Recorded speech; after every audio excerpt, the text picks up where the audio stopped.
Hey, now, you're tuned into the Wake Up and Win podcast, and I am your host, DeVon Pouncey. I am here in the beautiful city of Portland, Oregon, and today we have a very special guest. She is a sports anchor at Koin. She also co-hosts the AJ and Dusty show on 1080 The Fan. You might see her sideline reporting from time to time, and most importantly, in my opinion at least, she is the 2021 Oregon Sports Broadcaster of the Year. AJ McCord, we finally made it happen. We did. I'm so stoked to be here. Thank you so much. I'm energized after that intro. Yeah, I'm glad to have you here. Obviously, there's a lot going on in sports, but I want to start with you and AJ McCord in particular. As I mentioned, you just won Oregon Sports Broadcaster of the Year. There's definitely a historic element from a social element that we'll speak to shortly, but I like to get folks' initial reaction. When you hear that you win this award, who did you hear it from? How did you react to it? And what were just some of the emotions you went through knowing that your hard work and all the work you do paid off for you to win such a prestigious award?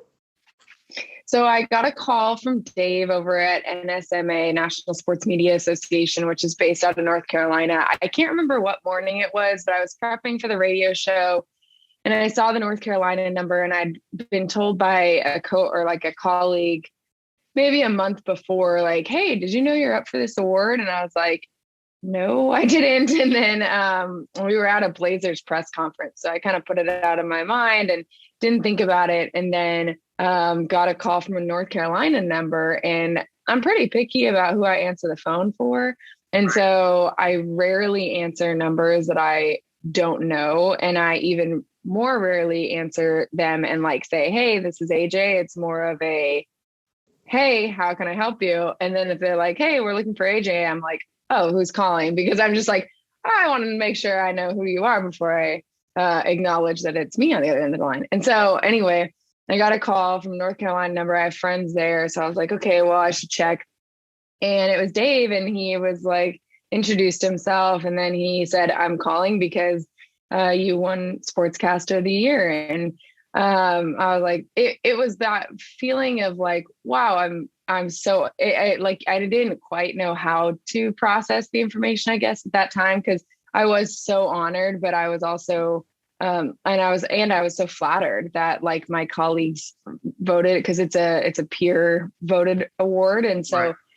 I was so flattered that, the people that I work with, because I work alongside some really amazing people who cover all of our teams so incredibly well. And so, I was flattered to win it. I was grateful to win it. And then a little bit later in the day, I think someone had mentioned like, oh, did you know you're only the second woman? And it was oh, wow, that makes it, like, I'm even more grateful and more honored, but also like, dang, we got to get some more women up here because it's 2022. But yeah, I was stoked about it. I love this city. I love sharing the stories of these athletes. I'm so grateful for the viewers and the listeners who trust me to tell them what's going on with their favorite sports and their favorite athletes. And it meant a lot to have been recognized that way. Absolutely. And I want to talk more about what you mentioned, being only the second woman to win this honor.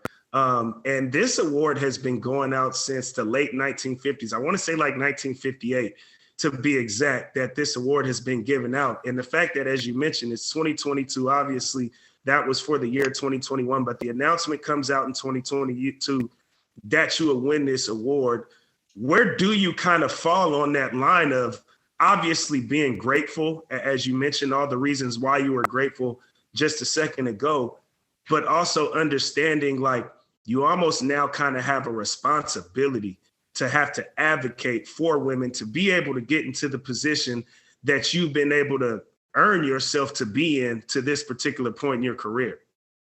Well, and truthfully, that work has been going on for as long as I've been in this industry. I wouldn't be where I am without a lot of women reaching back a hand and saying, hey, pull up a chair at this table, or hey, come along and shadow me and learn what I do, or here's advice, or let me introduce you to this person, or pull you into this meeting. I wouldn't be where I am without a lot of women. Jenny Kavnar is somebody who's at the Rockies, and I believe she actually won Colorado Sports Broadcaster of the Year. So it was kind of fun to win it with her, because my very first internship was with the San Diego Padres. I was interning with Dick Enberg, but Jenny was sideline. And Right. she let me shadow her, and she let me ask her all these annoying questions. I was a college kid and like, stars in my eyes, thought no jaded at all, like the whole thing. And she just let me shadow her, and she let me learn what it is that she does. And then through her, I got introduced to Lauren Gardner, who's over at MLB and NHL Network. And I was her like PA for a lot of San Diego State basketball games. And then, even here in Portland, there's Brooke Olsendam, there's Jamie Hudson, there's Annie Peterson. Like, we have some really amazing women who work here in Portland. And then you have so many amazing women who come through, and I'm missing like a million of them, which is such a cool thing to say, because that wasn't always the case, right? It wasn't always the case that listing off half a dozen women who and who are rooting for you and who are lifting you up. Like, that used to be hard. It used to be hard to find half a dozen women who would do that. And so I think that for me, like, the standard was set very early in my career that women are allies. We're not each other's competition. Like, I feel like very early in my career, there was this sort of understanding that, sports was a far more male dominated space. And so it felt very much like, hey, there's one seat at this table for one woman, right? There's only room for one of you. And so figure it out, duke it out, like, you're competing against everybody. And there were women very early in my career who very much like disregarded that as the status quo. And we're like, no, there's room. There are more chairs that we can pull up to this table. We can build a bigger table. And I think that influenced me to where, that's how I view it, right? Like, there's room for all of us. No one is the same person. And even if you're going for the same job or, interested in the same things, like, everyone is so unique. And this is such an interesting career because everyone's successes are so public, right? And so, like, you see, like, oh, I was going for that job and then she got it. But there's an element of like, you're still rooting for each other. And so I think that's been how I've approached everything in my career, is that if it's like, what's for me is going to be for me. And there's nothing that I can do or say to change any of that. And so the best I can do is go for it. Right. And if it doesn't end up being me, then it means there's something else for me. And me not getting it shouldn't detract for me being excited for a friend or for a colleague or for someone I admire getting it. And I think when I think about, I talk to college students relatively frequently just about what this industry is like and the way that I've made it as far as I have. And I think that the biggest advice that I pass down to, the next generation of women who I hope through my work, through, where I followed in Doris Burke's footsteps and Kristen Ledlow's footsteps and Jenny Kavnar, like, where these women see is that, that there's room for everybody, and that the best thing you can do is the earlier you figure out your niche in this industry, the better you are. Because for me, that eliminated a lot of the sort of comparison of like, well, this, like, it helped me really narrow in on what I am passionate about, what I want to go for. And when you know what you are great at, when you know what you want to put your time into, when you know what you're passionate about, then everything else sort of falls by the wayside, right? Because you can be excited for somebody who got a job, because like, that's not exact. I don't know if that makes sense, but that to me was like something I wish I'd honed in on a little earlier in my career, because it took me a while to realize that, like, I am unique in this. And even though you're competing for public jobs, or like, even though you're competing for jobs that you end up finding out very quickly who got it instead of you, your superpower is that you own your space and you figure out where your voice is in that. And as long as you stay true to that, there's going to be things that come up. And so that's sort of the advice that I give the next generation, is just to find your voice as early as possible, because it will make everything else so much easier. I agree wholeheartedly. I've been through sort of a similar ordeal in my career, especially with like sort of intersecting sports and politics. Like, by day, I'm working in politics. By night, I'm working in sports. But as we see sort of the progression of the industry, we're seeing all these creative ways that they intersect. They've always intersected in a lot of ways, but more in particular from a journalist standpoint, there's a lot more coverage of the intersection of sports and politics than we've ever seen before. But I want to know for you in particular, because clearly better late than never, right? Your formula has worked. What would you say AJ McCord's niche is? Because it could be a formula that may work for somebody in the next generation who's looking to AJ McCord, seeing the continued success that she's having. And obviously it's working out for you. You're the Oregon Sportscaster of the Year. Come on now. At the heart of everything for me is storytelling. I really believe that the power of the human story and the human experience has the power to change the world, as cheesy as it sounds. And so I remember being 16 years old and watching a football game, and I believe it was Andrea Kramer. It could have been Alex Flint. Can't remember who was the sideline reporter for this NFL game, but I remember it was between the Jets and the Bengals. And I remember it because I remember the matchup between Ocho Cinco and I want to say it was Antonio Cromartie. And these two are going at each other. It's Thanksgiving Day. And I remember like we're sitting in our, my cousin's house in LA, in California. We're watching this football game all the way on the other side of the country. And I think it was the Bengals and the Jets. Of course, now I'm like, oh, I remember it so clearly and I'm forgetting details. But the point is, we're all the way over here invested in it. And I remember the sideline reporter telling us stories about what these guys were doing for Thanksgiving dinner, or how they'd given back to their community before, like for this holiday, how they'd, in the morning done a turkey drive, or the day before done a turkey drive or something like that. And I remember thinking, this is so cool. Like here I am as a football fan watching this game, and I just learned something about the human being underneath the jersey. And it made them so much more relatable, if that makes sense. Absolutely. And so for me, that was what got me interested in sports broadcasting. Was my family my mom, my grandma were diehard San Diego Chargers fans, like bled blue and gold. Boo. My grandmother literally. Sorry, I had to give him a boo. Well, I do it. I disowned them now, so it's fine. Right. They're in Los Angeles, so I've disowned them. Yeah, the Raiders are in Vegas. I'm a Bay Area kid, so I obviously am not too fond of that, them not being in Oakland, but still bleed silver and black, though.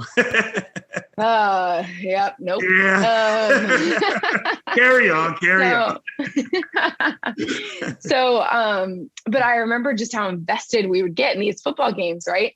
And I remember just being I just thought it was so cool to see the sideline reporter sort of pull back the curtain on who this person was as a human being. And so for me, that's what I come back to, is I always come back to storytelling. I always come back to who is the human being underneath your favorite team's jersey. And let me tell his story, her story, their story, because that is how you really utilize the sort of the social capital that these athletes have to change the world, right? Like that's how you inspire. Like Kobe Bryant was an unreal basketball player, right? Like obviously unreal basketball player.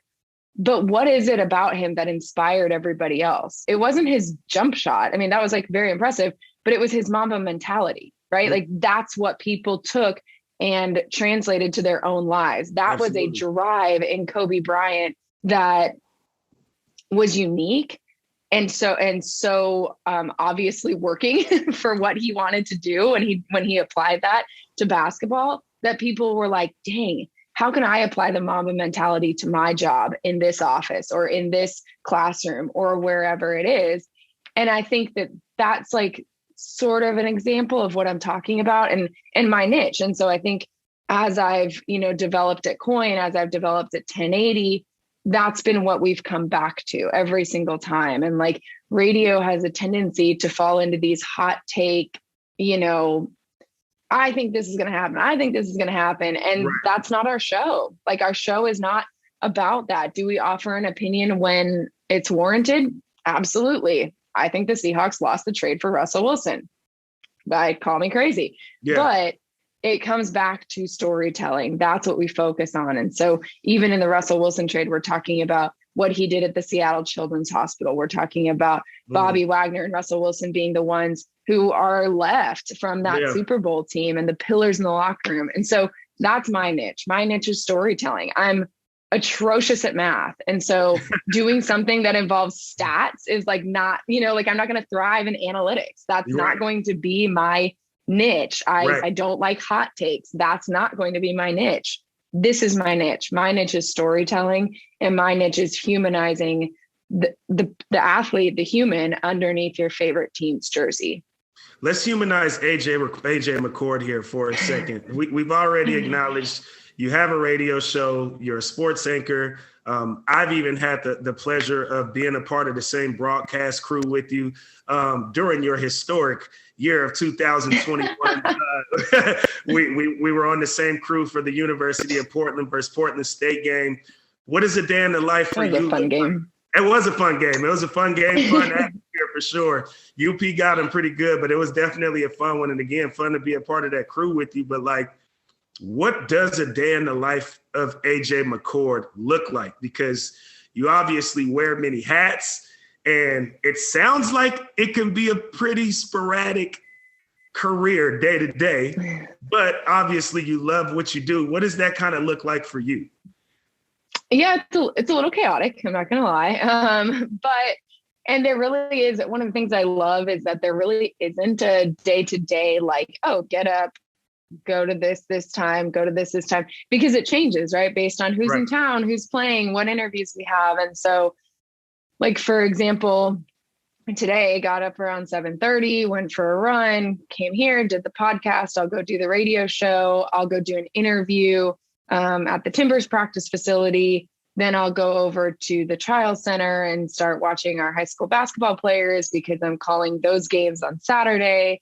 But then like on Friday, I'll go do the radio show, and then I'll go anchor at Koin. And if there were a Blazers game, I'd go to a Blazers game between shows, and then I'd come back and I'd anchor the late shows. And then like during football season, it's get up and go to either Eugene or Corvallis on a Saturday to cover the Ducks or the Beavers. And then on Sunday, if the Seahawks are home, we're heading to Seattle for the day. And so it's just a pretty, it's very seasonally based. It's very, day to day, but it's typically starts pretty early and ends pretty late. Yeah, for sure. I also want to hear about your Super Bowl experience. You got to do a lot of work down in Los Angeles last month.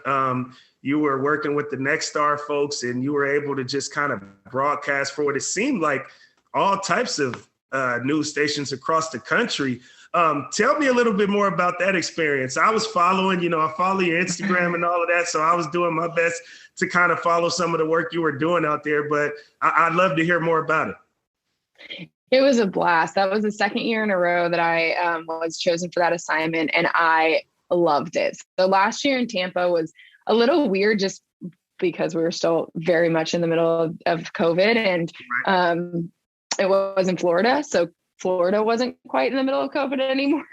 They decided, but I was on the morning show for that one. And so that was really hard because it was like getting up at 2, going to the gym for like 20 minutes just to wake up, and then doing live shots from I think like 5:30 a.m. until like 11 a.m. and then going to shoot a story and then trying to sleep by like 6 or 7, but that never happened. So you're just like on fumes all week. So this last one, I was the night show, or I was the night shift. And so that was a lot of fun. I got to talk a lot more sports. I got to talk a lot more with like stations here on the West Coast a little bit more. And it was a blast. Nexstar does a really, really great job of doing this because our company owns, I think, close to 200 stations around the country, and like local stations around the country. And so it's a really cool thing that they do for every market is that they offer these live shots, right? And so we were talking to, stations in Louisiana about Joe Burrow, and it really makes these local markets or like these local stations stand out and feel like they have this presence at the Super Bowl. But what that requires of us is that we have these huge Tupperwares of mic flags. Yeah. And every station's mic flag is in there. You get to the riser outside of SoFi Stadium, and you start setting your mic flags up in order. So I went from like Bluefield, West Virginia, to Syracuse, New York, to Baton Rouge, Louisiana, to Shreveport, to Kansas City, whatever. And you only have 5 minutes between each like hit. And so it's like, you have to be ready to change that mic flag. You find out the anchors' names, and then you go and you go and you go and go for hours. And so I think I ended up doing a few hundred live shots, something like that, throughout 7 days. And it was a blast. You're exhausted. You're like, forget your own name at points. You stumble over your words multiple times, but it's so fun. And this year I was able to cover a few more things because we were the night shift. I was able to go to like the Walter Payton event, and Jarrett Payton, Walter's son, actually works for our Chicago affiliate. And so Jarrett was there, and got to see him shine at this Walter Payton event, see Tyler Lockett and all these Man of the Year nominees. And so it was an unbelievable experience. By Monday, I was truthfully seeing double. I was so tired. But it was unbelievable. And this year I actually got to go into the Super Bowl. So it was the first Super Bowl that I like watched in person. And it was, SoFi is sweet. It was a great game, great crowd, great halftime show. That's where I was going next. Tell me about that halftime show. It was epic. And they're like pulling out, I think I have a video on my phone. They're like pulling out all of these little, like, they look like pieces of a kid's train set, right? Like, it's like they're pulling out all these like white blocks, and then all of a sudden these cars come in from the other side, and you're like, how is this going to come together? And it was wild, because then I went back. So we were up pretty high. And so I went back and watched the halftime show the way it aired on television. And it was so different than how I watched it. But it was also cool because SoFi has the infinity ring, right? So it has this big screen where it was really like the best of both worlds, where you can watch the game in person, you can have that sort of aerial view, but then they put a replay on the infinity screen. So it was like, now I'm back at home and I'm watching, I'm watching the best camera angle. So it was the same way for the halftime show. So they would like have pretty much, I think, what was airing on TV on the infinity screen, but then you could see down and like see Mary J. Blige like fall down, like do her like big, hurrah at the end or whatever. And it was a blast. It was so cool. The place was rocking. Yeah, that sounds super dope. Super happy you got to experience that. Moment of transparency here. Yesterday was International Women's Day, and I was just traveling in from Los Angeles, and you and I were scheduled to record yesterday. I thought I was more prepared than I was, and in the end, I wasn't prepared for us to do this interview. Now, I've already apologized to you privately. I'll do so publicly here right now as well. But it's totally fine. Right. But what I will say is I'm actually sort of happy that we ended up not recording yesterday, because about an hour after we were scheduled to record, we get this blockbuster trade. Russell Wilson and Bobby Wagner are no longer with the Seattle Seahawks. They're going down to the Denver Broncos. And you cover the Seahawks quite a bit, obviously, working here in the Pacific Northwest. You obviously already mentioned, during football season on Sundays, you're heading down to Seattle for those home games. So although I goofed and I didn't get the interview done with you yesterday, it all worked out, right? It all worked out. Great happened. And now I get to ask AJ McCord, what are just some of your general thoughts about Russell Wilson being traded? You've obviously been covering him for some years now. What does it mean for him? What does it mean for the Seattle Seahawks? And ultimately, what might it mean for the Denver Broncos as well? Well, I think a few things off. There's so much when you think about like processing such a blockbuster trade as this and knowing it's been in the works for weeks.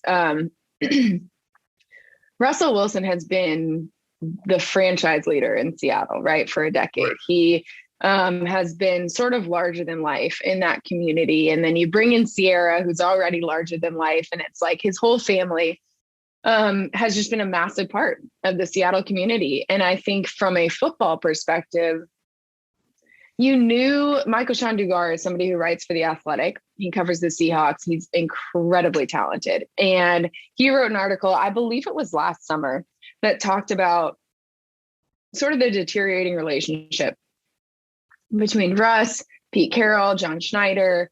And at the time, it was a little bit like, but how bad is it, right? Like, it's the Seahawks. They're like, they go to the playoffs almost every year.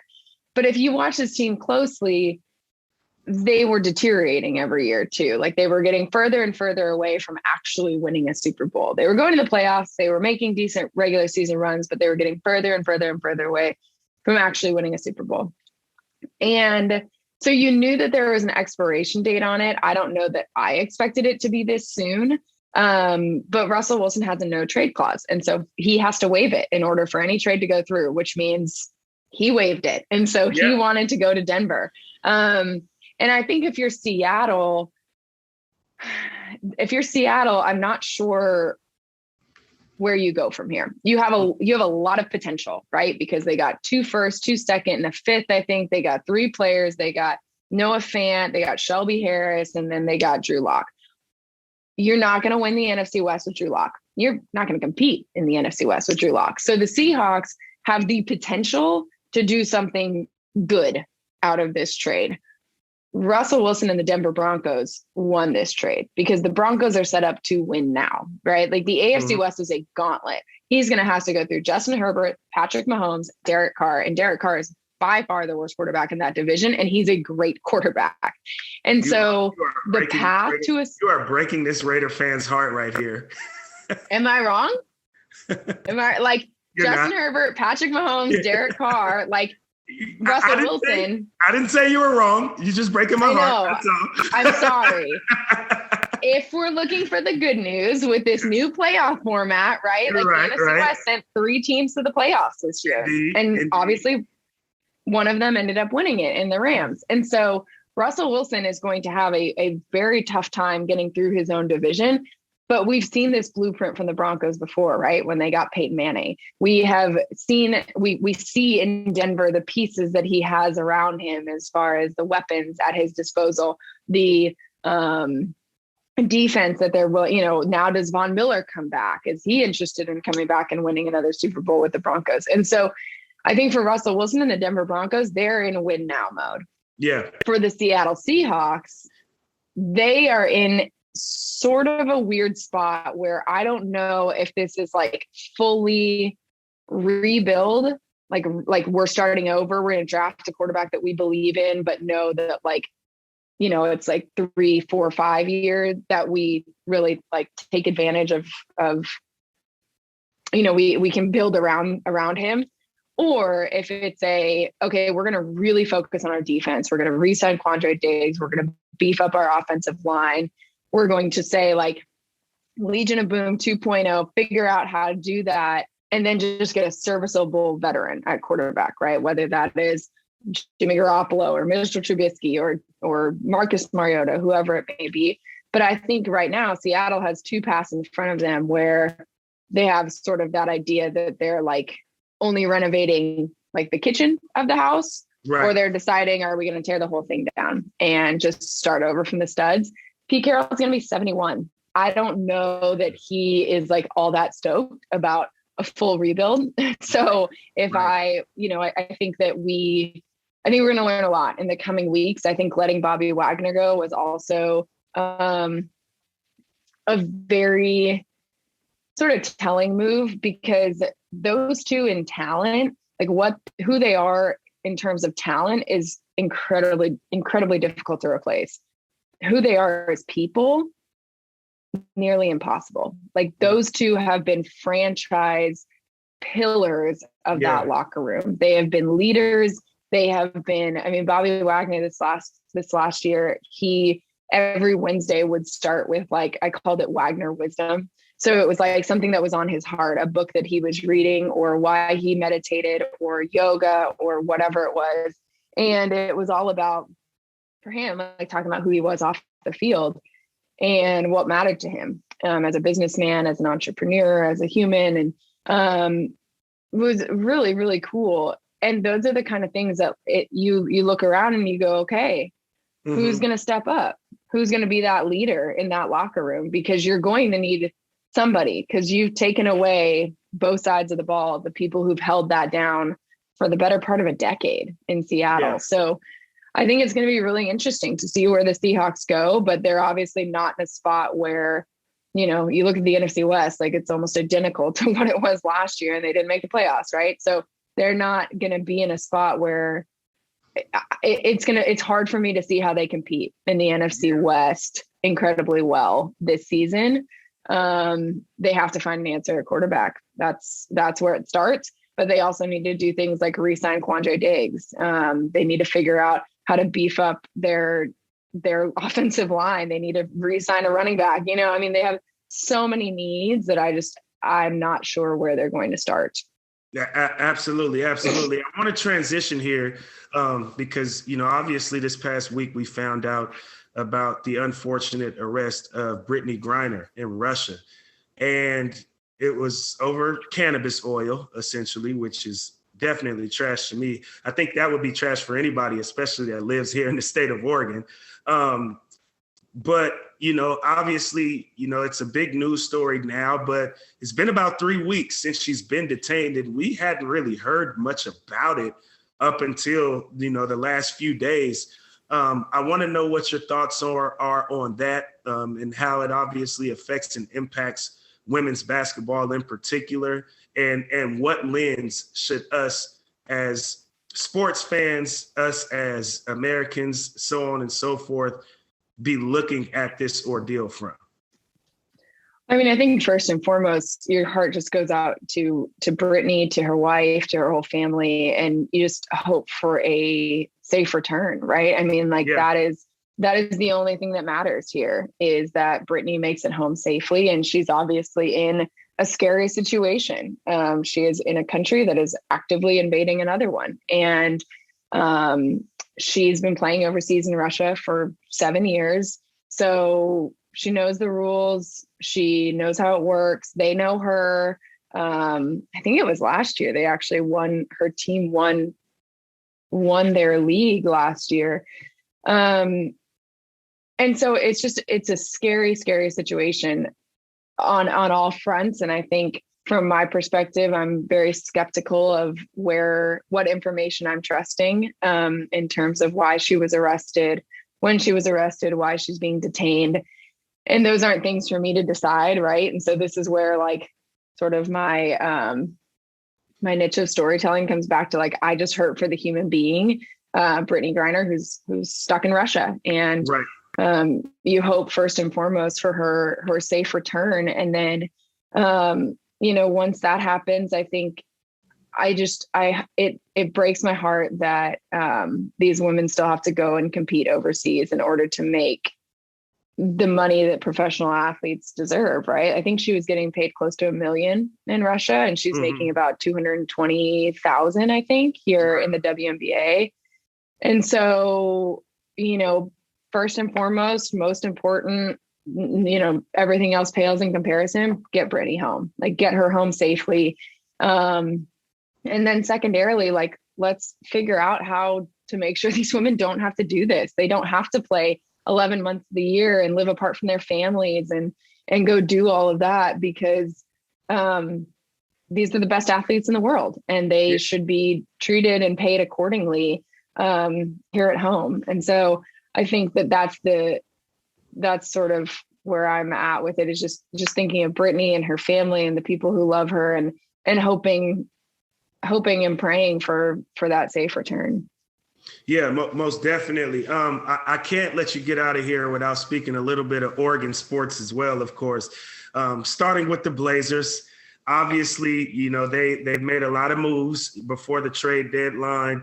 Covington's gone, Norman Powell's gone. I saw you were in Los Angeles and you were able to see their first game as Clippers during that same time period that you were doing Super Bowl work that we already discussed. And most importantly, CJ McCollum's gone as well. That's obviously the biggest move, just based on all that he was able to do for this Blazers organization.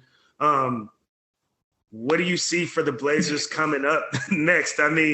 Obviously, they still got a shot at the play-in, and is Dame going to be back or not? We don't know. I think if Dame could come back for the play-in, he probably should. And the reason that I think that, because I feel that Dame was the biggest advocate for the play-in going into the bubble, if you recall.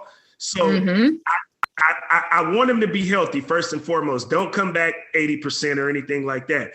But if Dame's 95%, close to 100%, I think he should come back and play because I do think that, for one, not the bubble, but the play-in has been a success. I like the play-in model, but I think Dame was like the biggest advocate for the play-in. So I think he should come back, and he should do everything in his power to come back if he indeed has that chance to go to the play-in, make it into the playoffs, and just try to compete for a championship, even with the team that we know probably has no chance at winning one.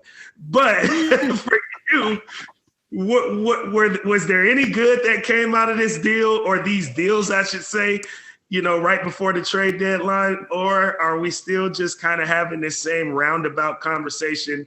Dame wants to win a championship, but we just don't quite see how that's going to happen here in Portland. Well, ironically, because obviously they have the same owner, the Seahawks and the Blazers are sort of in a similar position now that obviously like Damian Lillard is the Russell Wilson of the Blazers. So they're not moving off of Damian Lillard. They've done the opposite. They've moved off of everybody else in order to build around Damian Lillard. Right. And right now, what the Blazers have is potential. They have money, they have space, they have trade assets. I believe they got some picks back, maybe in the Norman Powell one. So right now what they have is potential. They have potential to build around Damian Lillard. They need to make the play in order for it to be a conversation of whether Dame's going to play. They look like they're actively avoiding trying to make the play in because Yusuf Nurkic isn't playing, Anthony Simons isn't playing. And outside of those two, stunningly enough, like there's nobody on this team that has been there. Like Ant is I think he's in his 4th year in the league, and he was the veteran coming out of the All-Star break on the court because Nurk wasn't playing. Right. Like it's wild. You've got guys picking up 10-day contract after 10-day contract just to play in Drew Eubanks so that they have a starting center. So this team is actively avoiding the play-in my opinion. They're 2 games back right now, and New Orleans is trying to win. Like CJ McCollum is shining in New Orleans. Yes, he is. And I think yesterday, were they playing Memphis? And Memphis. Okay, and there were 25 first quarter points. CJ either scored or assisted on every single one of them.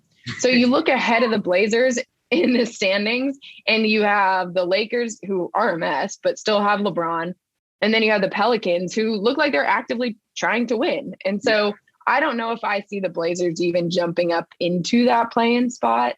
But for the Blazers, it's going to be the summer. Like everything is going to matter this summer. They were in a similar spot as the Seahawks, where make the playoffs year in, year out. But outside of that one blip, the 2019 Western Conference Finals run, they're getting eliminated in the first round very early, right? And so they needed to do something to shake it up. But it really has been, I think, hard on Blazers fans to go from, you never know how good you have it until you're not making a play-in tournament. And then it's like, oh, shoot, were we okay with just like making the playoffs every year and not winning a title?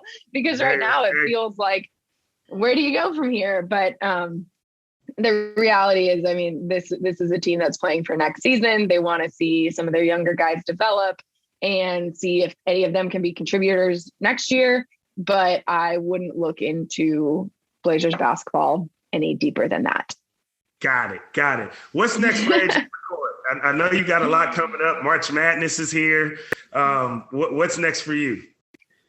So we are going to air the high school basketball state championships on Portland CW on Saturday. So that's going to be a lot of fun. I'm going to be sidelined for that. So I'll be posted up at the Child Center today and tomorrow to do some prepping, get to know some of these teams and players and coaches. And then we have March Madness, both men and women's. The men's tournament is on CBS. It's on Koin. So we have a bunch of specials coming out of a lot of these big games. And I'm super excited because I'm working on features with, I won't share too much right now, but I'm working on some really cool features with some women that are really impactful in women's basketball. And then, some big stories like we have one on the sports bra, which I don't know if you've heard of that, but it's the new sports bar in Portland that is only going to be showing women's sports. Wow. So I did not know about it. Talk about it.